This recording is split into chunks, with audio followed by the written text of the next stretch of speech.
Liga 1 diliburkan selama 2 pekan karena agenda FIFA Matchday September 2023. Keputusan itu diambil oleh PSSI agar para pemain yang dipanggil memperkuat timnas Indonesia bisa lebih maksimal.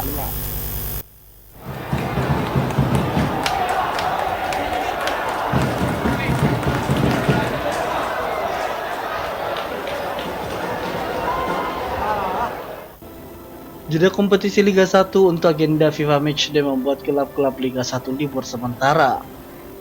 PSM Makassar sendiri menyumbang 6 pemain untuk memperkuat tim nasional Indonesia baik senior maupun kelompok umur. Nama-nama pemain PSM yang dipanggil antara lain Reza Arya Pratama, Yance Sayuri, Yakub Sayuri, Zaki Ashraf, Vitor Detan, dan Sultan Saki. Timnas Indonesia senior akan melakoni laga FIFA Matchday melawan Turkmenistan di Stadion Gelora Bung Tomo pada 8 September mendatang.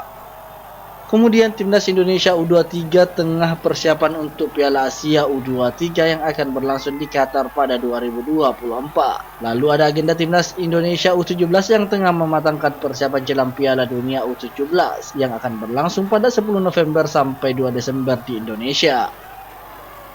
PSSI memutuskan untuk mengistirahatkan sementara kompetisi Liga 1 agar persiapan yang dilakukan oleh timnas bisa lebih maksimal. Para klub dan pemain yang dipanggil juga tidak ada yang dirugikan karena jadwal yang bersamaan. Memanfaatkan waktu libur, beberapa tim memutuskan untuk meliburkan pemain. Waktu libur kompetisi juga menjadi momen yang baik untuk bisa membenahi kekurangan tim termasuk PSM Makassar. Liga 1 Indonesia dijadwalkan akan kembali bergulir pada 15 September mendatang. Wahyu Saputra, Celebes TV.